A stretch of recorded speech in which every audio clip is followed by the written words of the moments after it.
ধর্মের ধর্মীয় বিশ্বাস আর তাৎপর্য বহন করে এমন কোন কিছু ব্যবহার করা এটা মুসলমানদের জন্য শুধুমাত্র হারামই নয়, যদি করে তাহলে ইমান নষ্ট হয়ে যাবে।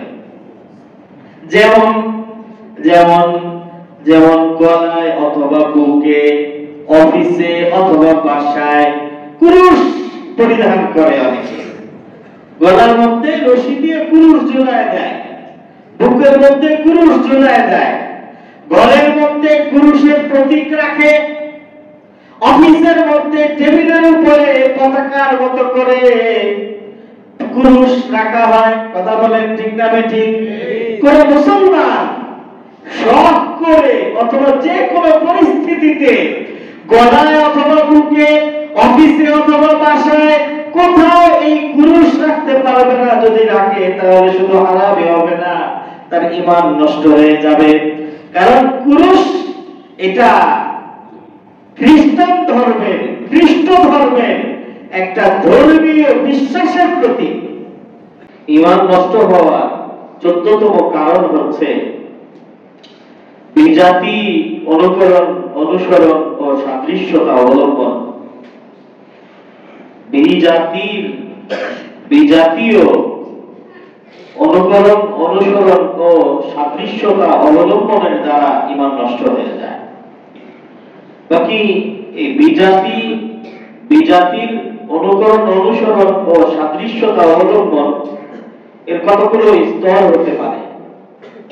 এক নম্বর হচ্ছে যে বিজাতি, ভিন্ন জাতির, ইহুদি, নাসারা, বৌদ্ধ, জৈন, খ্রিস্টান, ভিন্ন যে কোনো জাতির তাদের নিজস্ব ইবাদত বন্দেগী, যদি কেউ ইবাদত বন্দেগী এর সাদৃশ্যতা অবলম্বন করে তাহলে এর দ্বারা ঈমান নষ্ট হয়ে যাবে। কারণ ইবাদত করতেছে ইসলামের ইবাদত বাদ দিয়ে অন্য জাতির ইবাদতের দিক নির্দেশনা মোতাবেক। যেমন হিন্দু ধর্মের মধ্যে প্রতিমা অর্চনা করা হয়, দেব দেবীর পূজা করা হয়। অর্চনা অথবা আরাধনা অথবা পূজা মানে হলো ইবাদত, তার মানে দেব দেবীর ইবাদত করা হয়। এখন এই ভিন্ন জাতি তথা হিন্দু ধর্মের এই ইবাদতটাকে কেউ যদি ফলো করে, অনুসরণ করে, ফলো এবং অনুসরণ কিভাবে করা হবে? তাদের সরাসরি এই অনুষ্ঠানে কেউ যদি যোগদান করে তাহলে কি হয়ে গেল? মূর্তির প্রতি শ্রদ্ধা এবং মূর্তির ইবাদত করা হয়ে গেল। যদি কোনো ব্যক্তি আল্লাহর ইবাদত বাদ দিয়ে গায়রুল্লাহর ইবাদত করে তাহলে তার ঈমানের ফতোয়া আপনারাই জানেন। ঈমান থাকবে? কথা বলেন ভাই। সুতরাং ইসলাম ছাড়া ভিন্ন ধর্মের যে কোনো ধর্মীয় ইবাদত বন্দেগীর আচার অনুষ্ঠানে অংশগ্রহণ করা, তার মানে সাদৃশ্যতা অবলম্বন করা, এটা ঈমান নষ্টের একটা গুরুত্বপূর্ণ কারণ এবং অন্যতম কারণ।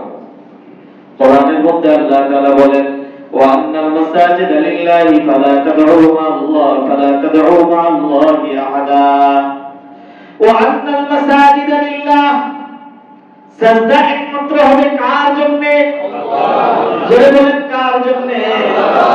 আল্লাহ বলেন ফালা তাদউ মা'আল্লাহি আহাদা। সুতরাং আল্লাহ তাআলার সাথে আর কারো ইবাদত তোমরা করবে না, করতে পারবে না। যদি কেউ করে তাহলে কি হবে? আল্লাহ বলেন ইন্নাহু মান ইউশরিক বিল্লাহ, ইন্নাহু মান ইউশরিক বিল্লাহি ফাকাদ হারামাল্লাহু আলাইহিল জান্নাতা ওয়া মাওয়াহুন নার। যদি কেউ কোনো না কোনো ভাবে অন্য ধর্মের সাদৃশ্যতা অবলম্বন করে গায়রুল্লাহর ইবাদত করতে গিয়ে আর সিজদা করে তাহলে এটা জঘন্য রকমের শিরক। আর এই শিরক যারা করবে আল্লাহ বলেন জান্নাত তাদের উপরে হারাম করে দিবেন কে? আল্লাহ। শুধু তাই নয়, ওয়াহুন নার, তাদের ঠিকানা নির্ধারণ করবেন আল্লাহ তাআলা জাহান্নামের মধ্যে। তো এইজন্য মহতারাম উপস্থিতি, এই দুর্গা পূজার সময় বিষয়টা বিশদভাবে আমি আপনাদের খেদমতে তুলে ধরেছি যে মুসলমানদের সন্তান কোনোভাবেই কিছুতেই দুর্গা পূজার কোন ধরনের অ্যাক্টিভিটির সাথে কার্যক্রমের সাথে একজন মুসলিম সন্তান একজন মুসলমান কখনো অংশগ্রহণ করতে পারে না, কোনোভাবেই অংশগ্রহণ করতে পারে না, চাঁদাও দিতে পারে না। আমরা কেন চাঁদা দিব? তো এক নম্বরে আমি বিধর্মী বিজাতি ভিন্ন জাতির সাদৃশ্যতা অবলম্বন করার কতগুলো স্তর বলতেছিলাম। এক নম্বর হচ্ছে ইবাদত বন্দেগীর ক্ষেত্রে, ইবাদত বন্দেগীর ক্ষেত্রে যদি ন্যূনতম সাদৃশ্যতাকে অবলম্বন করে তাহলে তার ঈমান নষ্ট হয়ে যাবে। দুই নম্বর, ভিন্ন জাতির সাদৃশ্যতা অবলম্বনের দ্বিতীয় স্তর হচ্ছে আকীদা বিশ্বাসের ক্ষেত্রে সাদৃশ্যতা অবলম্বন করা। অর্থাৎ কিছু কিছু জিনিস আছে যেগুলো আকীদার তাৎপর্য বহন করে, বিশ্বাসের প্রমাণ বহন করে। এই যে পাগড়ি পরছি, এই পাগড়ি পরাটা এটা আমার বিশ্বাস বোঝাচ্ছে। আমার পাগড়ি শিখরাও পরে, মুসলমানদের পাগড়ি আর শিখদের পাগড়ির মধ্যে পার্থক্য আছে না নাই? টুপি মুসলমানরাও পরে, হিন্দুরাও পরে, অনেক অনেক হিন্দুরাও পরে, কিন্তু এই টুপি আর টুপির মধ্যে পার্থক্য আছে। তো এই যে আমি যে পাগড়ি পরছি এটা আমার নবীজির সুন্নাহ, এটা সুন্নতি পাগড়ি। এই পাগড়িটা একটা তাৎপর্য বহন করছে। এই পাগড়ি দেখেই কি যে কেউ অনুমান করতে পারবে যে এই লোকটা মুসলমান। পাগড়ি দেখে যেভাবে অনুমান করা যায় যে এটা মুসলমান, এটা আমার বিশ্বাসের প্রতীক, এটা আমার বিশ্বাসের তাৎপর্য বাহক, এটা আমার বিশ্বাসের চিহ্ন। কথা বলেন ঠিক না বেঠিক? ঠিক তদ্রূপ ভাবে আরো কিছু বিষয় আছে যেগুলো ভিন্ন ধর্মের বিশ্বাস এবং ভিন্ন ধর্মের ধর্মীয় তাৎপর্য বহন করে। ভিন্ন ধর্মের ধর্মীয় বিশ্বাস আর তাৎপর্য বহন করে এমন কোন কিছু ব্যবহার করা এটা মুসলমানদের জন্য শুধুমাত্র হারামই নয়, যদি করে তাহলে ঈমান নষ্ট হয়ে যাবে। যেমন যেমন যেমন গলায় অথবা বুকে, অফিসে অথবা বাসায় কুরুশ পরিধান করে অনেকে। গলার মধ্যে রশি দিয়ে কুরুশ ঝুলায় দেয়, বুকের মধ্যে কুরুশ ঝুলায় দেয়, ঘরের মধ্যে কুরুশের প্রতীক রাখে, অফিসের মধ্যে টেবিলের উপরে পতাকার মতো করে কুরুশ রাখা হয়। কথা বলেন ঠিক না বেঠিক? কোন মুসলমান শখ করে অথবা যে কোনো পরিস্থিতিতে গলায় অথবা বুকে, অফিসে অথবা বাসায় কোথাও এই কুরুশ রাখতে পারবে না। যদি রাখে তাহলে শুধু হারামই হবে না, তার ঈমান নষ্ট হয়ে যাবে। কারণ কুরুশ এটা খ্রিস্টান ধর্মের, খ্রিস্ট ধর্মের একটা ধর্মীয় বিশ্বাসের প্রতীক। ধর্মীয় বিশ্বাসটা কি? এই ধর্মীয় বিশ্বাসকে আরবিতে বলা হয় আকীদায়ে কাফারা। আকীদায়ে কাফারা প্রায়শ্চিত্ত বিশ্বাস। এর অর্থ হলো এই, খ্রিস্টানরা বিশ্বাস করে যে হযরত ঈসা আলাইহিস সালাতু ওয়াস সালাম নিজে আত্মহত্যা করে শুলিতে ঝুলে নিজেই তিনি আত্মহত্যা করেছেন।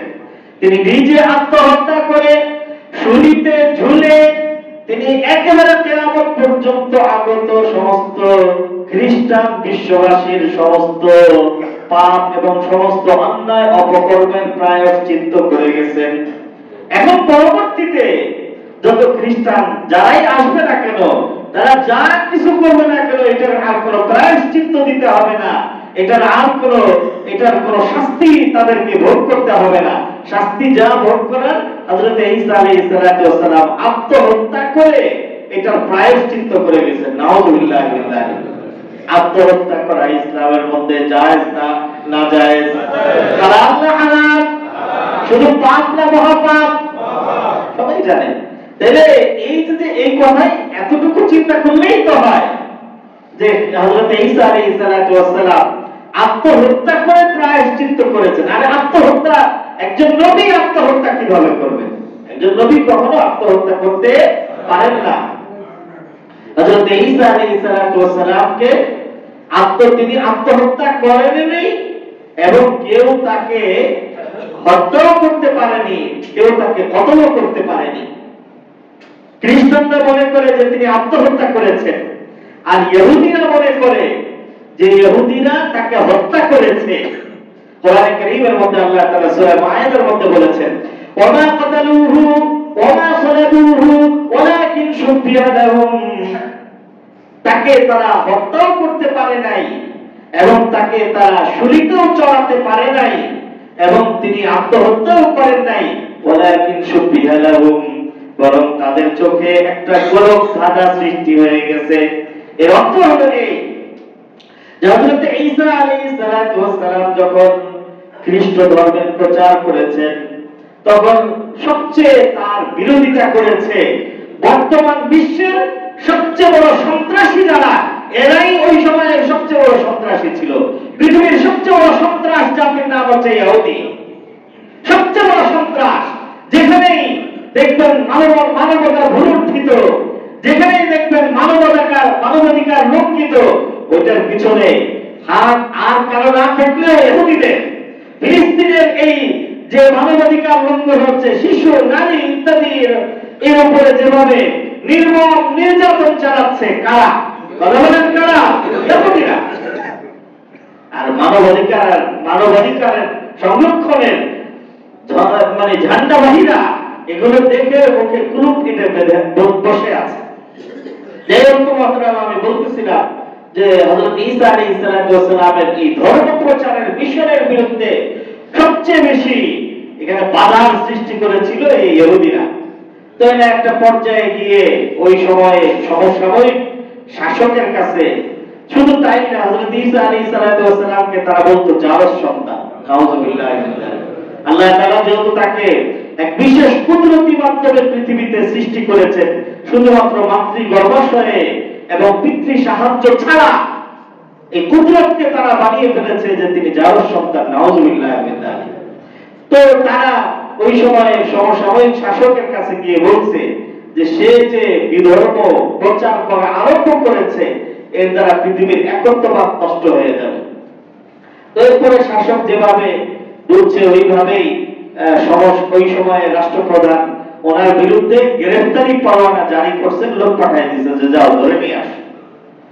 তো আল্লাহ তাআলা কোরআনে কারীমের মধ্যে বলছেন, ওয়া মাকারাল্লাহ, এরাও ষড়যন্ত্র করেছে আর আল্লাহ তাআলাও সিদ্ধান্ত নিয়েছেন তাদের ষড়যন্ত্রকে নস্যাৎ করে দেওয়ার জন্য। আল্লাহ তাআলা যখন ধরতে আসেন, তখন আল্লাহর ধরাকে কেউ প্রতিহত করতে পারে না। লোকেরা একেবারে চতুর্দিক থেকে ঘিরে ফেলছে, আর উনি আর বের হন না। তাদের যে প্রধান সন্ধ্যা শামাউন কেরেনি, এই শামাউন কেরেনি ঢুকছে যে দেখি ভিতরে কি হলো। ঢোকার পরে দেখেছে কেউ নাই। অনেকক্ষণ খোঁজাখুঁজি করে এখন বের হয়ে সে সংবাদ দিবে যে কেউ নাই। যখন সে বের হয়েছে, আল্লাহ তাআলা শামাউন কেরেনির আকৃতি পরিবর্তন করে হযরত ঈসা আলাইহিস সালামের আকৃতি দিয়ে দিয়েছেন। আর বাইরে বের হওয়ার সাথে সাথে তারই লোকজন এই ধর বাস ধরছে, আর যায় কথা। সে বলতেছে যে আমি ঈসা না, কিন্তু কে শোনে কার কথা? কারণ এই প্ল্যানটা করছেন কে? আল্লাহ। কে? আল্লাহ। মিস হওয়ার মতো না। সুতরাং একেবারে ধৈর্য শুলিতে চড়াইয়া 3 দিন পর্যন্ত রাখার পরে এরপরে কাছে এসে যায় যে কি ব্যাপার, মিলতেছে না। চেহারা তো ঈসার মতো, কিন্তু শরীর তো ঈসার মতো না। চেহারা একদম ধবধবে সাদা আর শরীরটা পুরো কালা। বুঝাই যাচ্ছে যে এই চেহারা আর এই দেহ এক না। এবং তাকে যারা চিত্ত ভালোভাবে, তারা এরপরে শনাক্ত করছে যে মানে পুরো দেহটা মনে হচ্ছে শামাউনের মতো, কিন্তু চেহারাটা ঈসা আলাইহিস সালামের মতো। আল্লাহ তাআলা এই কথাটাকেই বলেছেন, ওয়ালাকিন শুবিহা লাহুম, তাদের চোখে ধাঁধা লেগে গেছে, তারা বুঝতে পারে না কি করছে। আল্লাহ তাআলা হযরত ঈসা আলাইহিস সালামকে আসমানে তুলে নিয়ে আল্লাহ তাআলা ইবাদত করেছেন এবং কিয়ামতের পূর্ব মুহূর্তে উম্মতে মুহাম্মাদিয়ার নেতৃত্ব দানের জন্য ইমামে মাহদীর পাশাপাশি আবার দুনিয়াতে পাঠাবেন হযরত ঈসা আলাইহিস সালাম। এজন্য ঈসা আলাইহিস সালামের ইন্তিকাল হয়নি। তিনি দুনিয়া থেকে যখন গিয়েছেন, তখন তার যে অবস্থা ছিল, দুনিয়াতে আবার যখন আসবেন হাজার হাজার বছর পরে, ওই অবস্থান থেকে তার জীবন যাত্রা আরম্ভ হবে। এজন্য কোন কোন রিওয়ায়াতের মধ্যে এসেছে যে তিনি ভিতরে মাত্র গোসল করে এখনো পানিও বুঝতে পারেন নাই, এমন অবস্থায় আল্লাহ তাআলা আসমানের মধ্যে তুলে নিয়েছেন। যখন ফিরে আসবেন এই দামেস্কের জামে মসজিদের সাদা মিনারের উপরে ফজরের নামাজের সময়ে যখন তিনি আগমন করবেন, আর নামাজের সময় ইকামত হয়ে যাবে, আর হইচই হওয়ার পরে ইকামত রেখে ওনাকে নামিয়ে আনা হবে, তো দেখা যাবে যে ওনার মাথার থেকে টপ টপ করে পানি পড়তেছে। সুবহানাল্লাহ। ওই 1000 বছরের আগের গোসল করার সেই পানি। কারণ দুনিয়ার জীবন আর আসমানের জীবন আলাদা। আল্লাহ তাআলা দুনিয়ার জীবনটাকে স্টপ করে দিয়েছেন, আবার যখন আসবেন ওখান থেকে আরম্ভ হবে। তো জনাবে মুহতারাম, আমি বলতেছিলাম যে খ্রিস্টানদের এই বিশ্বাসকে বলা হয় আকীদায়ে কাফারা বা প্রায়শ্চিত্ত বিশ্বাস। এই যে তারা ক্রুশ ধারণ করে, এর অর্থ হলো যে আমি যাই কিছু করব, কোনো সমস্যা নাই, আমার সব পাপের বোঝা ঈসা আলাইহিস সালাম বহন করে নিয়ে গেছেন। কিন্তু কোরআনে কারীমের মধ্যে আল্লাহ তাআলা বলেন ওয়ালা তাজিরু ওয়াজিরাতু বিজরা উখরা, ওয়ালা তাজিরু ওয়াজিরাতু বিজরা উখরা, কেউ কারো পাপের বোঝা বহন করবে না। লাহা মা কাসাবাত ওয়া লাকুম মা কাসাবাতুম, তোমরা যা করবে এর বোঝা তোমাদেরকে বহন করতে হবে। যাহা লাহা মা কাসাবাত, এবং প্রত্যেকটা ব্যক্তি যা করবে তার বোঝা তাকেই বহন করতে হবে। সুতরাং মুহতারাম উপস্থিতি, আমি বলছিলাম যে মুসলমানদের জন্য এই ক্রুশ চিহ্ন বুকে বা গলায়, অফিসে অথবা বাসায় ধারণ করা শুধু নাজায়েজ এবং হারামই নয়, যদি কেউ ধারণ করে বাসায় অফিসে ব্যবহার করে, তাহলে এটার কারণে তার ঈমান নষ্ট হয়ে যাবে। আল্লাহ তাআলা আমাদেরকে হেফাজত করুন, বলেন আমিন। এরকম আরেকটা চিহ্ন আছে হিন্দুদের, পৈতা। পৈতা লাগানো, পৈতা বলা হয় তিনটা রশি এই বাম দিক থেকে বাম কাঁধের উপর দিয়ে এদিকে ডান দিকে বগলের নিচে বিশেষ নিয়মে তিনটা রশিকে বেঁধে দেওয়ার নাম পৈতা লাগানো। এই তিনটা রশি নাকি তিনটা জিনিসের প্রতীক বহন করে। 1 নম্বরে ব্রহ্মঋণ, 2 নম্বরে পৈতৃঋণ, 3 নম্বরে ঋষিঋণ। ব্রহ্মঋণ, ব্রহ্ম বলা হয় আল্লাহ তাআলা বা স্রষ্টাকে। তো স্রষ্টার ঋণ তার মানে আল্লাহর পক্ষ থেকে একজন মানুষের প্রতি যে দায়িত্ব, মানে ভগবানের পক্ষ থেকে, আমি তাদের বিশ্বাসটা বলছি, ভগবানের পক্ষ থেকে একজন মানুষের প্রতি যে দায়িত্ব অথবা দায়িত্ববোধ, এটার চেতনার প্রতীক। 2 নম্বরে পৈতৃঋণ, পৃথিবীর মধ্যে মানুষ আসে পিতামাতার মাধ্যমে, অতএব তাদের অবদানের এবং তাদের প্রতি দায়িত্ববোধের প্রতীক। আর ঋষিঋণ, বৈদিক ঋষি থেকে নিয়ে প্রত্যেকটা মানুষের একদম সর্বশেষ গুরুজন পর্যন্ত যত মানুষের সুশিক্ষার অবদান কোন মানুষের প্রতি থাকে, এটা হিন্দু ধর্মের বিশ্বাসটা বোঝানোর জন্য বললাম। এই 3 ধরনের দায়িত্ববোধের বিশ্বাসের প্রতীক হিসাবে ওইটা ধারণ করে হিন্দুরা।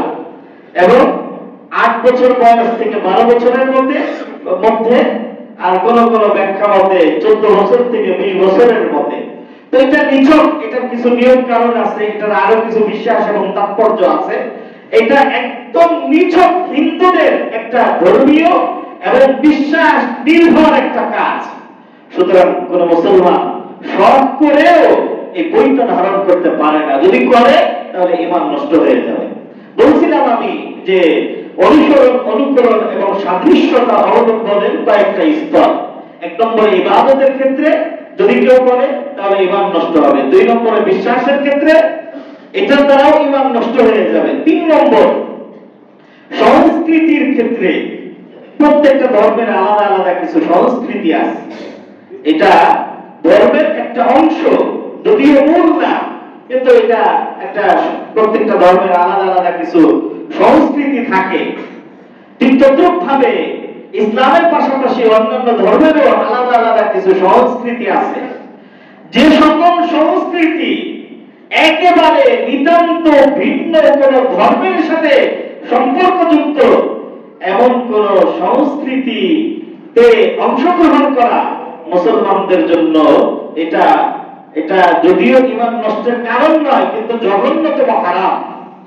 যেমন হিন্দুদের ক্ষেত্রে আপনারা জানেন যে হিন্দু মহিলাদের বিবাহ হয়ে গেলে তাদের মাথার মধ্যে এবং চুলের মধ্যে কপালের প্রথম ভাগে সিঁদুর ব্যবহার করে। সিঁদুর লাল রঙের হয়। এই লাল রংটাকে তারা ভালোবাসা এবং শক্তির প্রতীক মনে করা হয়, এবং এটা মনে করা হয় যে একজন নারী বা বিবাহিতা নারী যদি মাথায় সিঁদুর ব্যবহার করে তাহলে এটার মাধ্যমে সে তার স্বামীকে বিভিন্ন ধরনের ক্ষয়ক্ষতি এবং বিপদ আপদ থেকে রক্ষা করতে পারে। চিন্তা করে দেখেন, এই সিঁদুর ব্যবহার করার দ্বারা একজন নারী তার স্বামীর বিভিন্ন ধরনের বিপদ আপদ থেকে রক্ষা করতে পারে। বিপদ আপদ থেকে রক্ষা করার একমাত্র মালিককে আল্লাহ। আলোচনা বলেন কে? আল্লাহ। অতএব এই বিশ্বাসটা সঠিক না ভুল? সুতরাং এই বিশ্বাসের গভীরতা যদি চিন্তা করা হয় তাহলে তো সিঁদুর ব্যবহার করলে ঈমানই থাকবে না।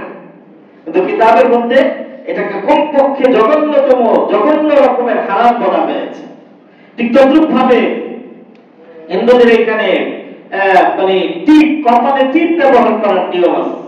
এই টিপ আবার আপনারা দেখেছেন অনেক রকমের হয়, গোল টিপ, লম্বা টিপ, চারটা টিপ, আবার কালো টিপ, হলুদ টিপ, সাদা টিপ এবং লাল টিপ, বিভিন্ন রকমের টিপ আছে। এটা হিন্দুদের মাঝে শ্রেণী বৈষম্যের একটা প্রতীক। এই যে কেউ যে কোনো রঙের টিপ ব্যবহার করতে পারবে না। ব্রাহ্মণ এটা সর্বোচ্চ শ্রেণী, তারা সাদা টিপ ব্যবহার করে। এরপর ক্ষত্রিয় যোদ্ধা শ্রেণী, এরা লাল টিপ ব্যবহার করে। এরপরে বৈশ্যয় ব্যবসায়ী শ্রেণী, এরা হলুদ টিপ ব্যবহার করবে। আর এদের মধ্যে সবচেয়ে নিম্ন শ্রেণী হচ্ছে শূদ্র শ্রেণী, এরা কালো টিপ ব্যবহার করবে। তো যাই হোক মহতারাম উপস্থিতি, টিপ এটাও হিন্দুদের একটা নিজস্ব ধর্মীয় সংস্কৃতির একটা অংশ। কিন্তু বড় আফসোস এবং অত্যন্ত দুঃখের সাথে বলতে হয় যে বিবাহ শাদীর মধ্যে আজকাল মুসলিম নারীরাও টিপ ব্যবহার করে কি করে না? মুসলিম নারীদেরকেও দেখা যায় যে আজকাল এগুলি হিন্দুয়ানি কালচার থেকে আসা, এবং কি কারণে এসেছে আমাদের এখানে এই যে হিন্দু মুসলিম মিক্স কালচার, একসাথে থাকা, মিক্স অ্যাকোমোডেশন, একত্রে একই এলাকায় একই সাথে বসবাস করা, এবং এটাকে আমরা খুব গর্বের সাথে বলি। আমরা বলি যে এটা আমাদের একটা শান্তিপূর্ণ সহাবস্থানের একটা সুন্দর একটা জায়গা বাংলাদেশ। এটা বাহ্যিকভাবে সুন্দর শোনা গেলেও আমি আপনাদেরকে মাসআলা বলে রাখি, ইসলামী শরিয়া মোতাবেক এটা জায়েজ নেই। ইসলামী শরিয়ার বক্তব্য হচ্ছে যে হিন্দুদের আবাসন এবং মুসলমানদের আবাসন আলাদা আলাদা থাকবে। হিন্দুদের মুসলমানদের এলাকার মধ্যে বিধর্মীরা থাকতে পারবে না। যদি একই এলাকার মধ্যে হিন্দু মুসলিম একসাথে থাকতে না পারে তাহলে একই বেঞ্চে, একই স্কুলে একই সাথে হিন্দু মুসলিম কিভাবে পড়াশোনা করতে পারে? এটা আমি দেশীয় আইন ইত্যাদিকে সামনে রেখে না, আমি কোরআন সুন্নাহকে সামনে রেখে কথা বলতেছি। আমার কথাটাকে এইভাবে মূল্যায়ন করতে হবে। আল্লাহ তাআলা আমাদেরকে বিষয়গুলো তাৎপর্য গভীরতা বোঝার আমাদেরকে তৌফিক দান করুন, বলেন আমিন। এই একসাথে থাকতে থাকতে ক্ষতি তাদের হয় নাই, ক্ষতি মুসলমানদের হয়েছে, মুসলমানদের ইসলামের হয়েছে, মুসলমানদের ঈমানের হয়েছে। 20-50 বছর 100 বছর আগের অথবা আগেকার একজন মুসলমানের ইসলামী চেতনা আর আমি আপনি 5 ওয়াক্ত নামাজ পড়ি, আমার আপনার ইসলামী চেতনার মধ্যে পার্থক্য আসছে না আসে নাই? আসছে। কি কারণে? যতগুলো কারণ আছে তার মধ্যে এটা একটা কারণ। তো আমি বলছিলাম বক্তার উপস্থিতি, আরেকটা আছে আল্লাহু আকবার, শাখা, হাতে শাখা ব্যবহার করা। এটাও মানে এটা হিন্দুয়ানি একটা সংস্কৃতি হিসেবে মুসলমানদের জন্য জঘন্য রকমের খারাপ। বিজাতীয় সভ্যতা, সংস্কৃতি অথবা অনুকরণ এবং সাদৃশ্যতা অবলম্বনের চতুর্থ স্তর, প্রথম স্তর গেছে ইবাদতের ক্ষেত্রে এটা সম্পূর্ণ কুফরি। দ্বিতীয় স্তর বিশ্বাসের ক্ষেত্রে এটাও সম্পূর্ণ কুফরি। তৃতীয় স্তর সংস্কৃতির ক্ষেত্রে এটা জঘন্য রকমের খারাপ। আর চতুর্থ স্তর হচ্ছে বিজাতীয় পোশাক আশাক ইত্যাদি, এমন পোশাক যেটা বিজাতীয় কোন জাতিগত সাম্প্রদায়িক ইত্যাদি এর পরিচয় বহন করে, এটা মুসলমানদের জন্য হারামের কাছাকাছি বা করে তাহরিমি। তার মানে এটাও হারাম বলতে পারেন, একটু হালকা, কিন্তু এটাও হারাম।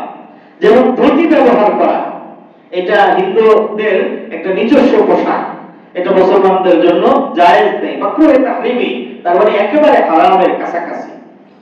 আল্লাহু আকবার। এখানে একটা বিষয় আসে, এই যে টাই পরিধান করা বা টাই ব্যবহার করা।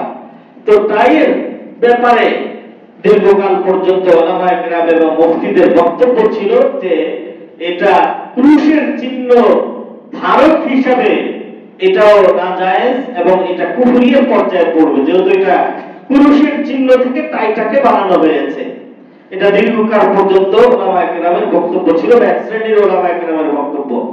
হযরত মাওলানা মুফতি তকিয় উসমানী সাহেব দাওয়াত বারাকাতুহু তিনি তার এই বিষয়ে একটা প্রবন্ধের মধ্যে দীর্ঘ আলোচনা করেছেন এবং আলোচনার মধ্যে তিনি এনেছেন এই যে আমরা পোশাক আশাক পরি, এই পোশাক আশাকের আবার একটা অতীত ইতিহাস থাকে, যে এই পোশাকটা আসলে কোথা থেকে আসলো, এটা কোথা থেকে আসলো, এটা কোথা থেকে আসলো, এটার একটা অতীত ইতিহাস থাকে। যেমন স্কুল মানে ইউনিভার্সিটিতে গ্রাজুয়েশন কমপ্লিট করলে একটা বিশেষ একটা ড্রেস পরানো হয়, কি যেন বলে এটা ভাই, কি বলে, গাউন। যাই হোক, এটা কিন্তু আসলে জুব্বার থেকে পরিবর্তিত হয়ে এসেছে। আগে যখন একই ইসলামী শিক্ষায় মানে একমাত্র শিক্ষা ইসলামী শিক্ষা ছিল, ওই সময় যেমন এখন আমাদের এখানে আমাদের ইসলামী লাইনের গ্রাজুয়েশন সম্পন্ন করলে পাগড়ি পরিধান করানো হয়, একসময় পাগড়ির সাথে সাথে জুব্বাও দেওয়া হইতো। তো এই জুব্বা পাগড়ি ইত্যাদি এটাই পরিবর্তন হয়ে বিশেষ ধরনের টুপি আসছে লাল, এবং এই জুব্বাটাও পরিবর্তন করে একটাকে ইয়া বানানো হয়েছে। তো আমি বলছিলাম যে এই পোশাক আশাকের একটা ইতিহাস থাকে। মাওলানা মুফতি তকিয় উসমানী সাহেব দাওয়াত বারাকাতুহু বলেছেন যে আমি টাই সংক্রান্ত দীর্ঘ ইতিহাস পর্যালোচনা করে কোথাও এই কথা প্রমাণ পাই নাই যে টাই এটা মানে পুরুষ থেকে পুরুষের চিহ্ন হিসেবে এটাকে প্রস্তুত করা হয়েছে, যেহেতু এটার গলার দিকে মানে পুরুষের চিহ্নের সাথে এটার কোনো সম্পর্ক নেই, সুতরাং এটা ওই কুফরি অথবা হারাম পর্যায়ের হবে না। এবং রয়ে গেল এটা অনুত্তম কি অনুত্তম না, অনুত্তমের মধ্যে তো কোনো সন্দেহ নেই, কারণ এটার বেশিরভাগ ব্যবহার এটা মুসলমানদের বাইরে খ্রিস্টানদের মধ্যে পাওয়া যায়। হযরত মাওলানা তকিয় উসমানী সাহেব আরেকটা কথা বলছেন যে টাইয়ের ব্যবহার এটা মুসলিম অমুসলিমদের মাঝে এত ব্যাপক হয়ে গেছে যে এখন আর এটা বিশেষ করে ধর্মের প্রতিক্রিয়া নেই। তাই দেখলেই কারো মাথার মধ্যে আসে না যে এই লোকটা খ্রিস্টান, তাই দেখলেই কারো মাথার মধ্যে আসে না যে এই লোকটা ইহুদি। এটা এখন মানে ব্যাপকতার কারণে এটা একটা স্বাভাবিক একটা অফিসিয়াল ইউনিকোড অথবা ড্রেসের মতো হয়ে গেছে। সুতরাং এটা মাকরুহে তাহরিমি অথবা হারাম এটা বলার তো সুযোগ নেই, কিন্তু এটা ইসলামী পোশাক নয়, সেই হিসাবে এটা যে অনুত্তম এই কথাও বলার অপেক্ষা রাখে না। সুতরাং যাদের সম্ভব হয় অফিস অথবা নিজের কর্মক্ষেত্রের মধ্যে প্রভাব থাকে, তারা এই জাতীয় পোশাক আশাককে এড়ায় চলাই তাদের জন্য উত্তম। ইসলামী পোশাকে তারা অফিস করবেন, আদালত করবেন এবং ইসলামী পোশাক পরিধান করে নিজের কার্যকর্ম সম্পাদন করবেন। মুহতারাম উপস্থিতি, আমি বলছিলাম যে বিধর্মীদের কোন ধরনের সাদৃশ্যতা অবলম্বন করা এটা কোন কোন ক্ষেত্রে মুসলমানদের জন্য ঈমান নষ্টের কারণ। কোরআনে কারীমের মধ্যে আল্লাহ তাআলা বলেন ওয়ালা তারকানু ইলাল্লাযীনা যালামু ফাতামাসসাকুমুন নার, তোমরা জালেমদের প্রতি ধাবিত হইও না, বিধর্মীদের প্রতি তোমরা ধাবিত হইও না, ফাতামাসসাকুমুন নার, তাহলে জাহান্নাম তোমাদেরকে আক্রান্ত করবে, আক্রমণ করবে। নবীজি বলেন মান তাশাব্বাহা বিকওমিন ফাহুয়া মিনহুম, যে যে জাতির সাদৃশ্যতা অবলম্বন করবে ফাহুয়া মিনহুম, সে ওই জাতির অন্তর্ভুক্ত বলে গণ্য হবে। হাত্তা ইয়ামুতা ওয়া হুয়া কাযালিক ওয়া হুশিরা মাহুম ইয়াউমাল কিয়ামাহ, এবং কিয়ামতের ময়দানে তাদের সাথেই তার হাসর নাসর হবে। এইজন্য কোরআনের মধ্যে আল্লাহ তাআলা বলেন ইয়া আইয়ুহাল্লাযীনা আমানু লা তাকুনু কাল্লাযীনা কাফারু, এই ঈমানদারগণ তোমরা কাফেরদের মতো হয়ো না। আল্লাহ আরো বলেন ইয়া আইয়ুহাল্লাযীনা আমানু লা তাকুনু কাল্লাযীনা আযাউ মূসা, এই ঈমানদারগণ তোমরা যারা মূসা আলাইহিস সালাতু ওয়াস সালামকে কষ্ট দিয়েছেন, অর্থাৎ বনি ইসরাইল ইহুদি, অথবা যারা ঈসা আলাইহিস সালাতু ওয়াস সালামকে কষ্ট দিয়েছেন ওই বনি ইসরাইল, তোমরা তাদের মতো হয়ো না। কেন? ইন্নাকুম ইযা মিথলুহুম, যদি তোমরা তাদের সাদৃশ্যতা অবলম্বন করো তাহলে তোমরাও তাদের মাঝে গণ্য হয়ে কাল কিয়ামতের ময়দানে তাদের যে পরিণতি হবে তোমাদেরও সেই পরিণতি হবে। এজন্য মুসলমান হিসেবে মুসলমানদের স্বকীয়তা বজায় রাখা এটা ঈমানের দাবি। আল্লাহ তাআলা আমাকে আপনাকে আমাদের সবাইকে বিষয়গুলো বোঝা আমাদেরকে তৌফিক দান করুন। আমিন।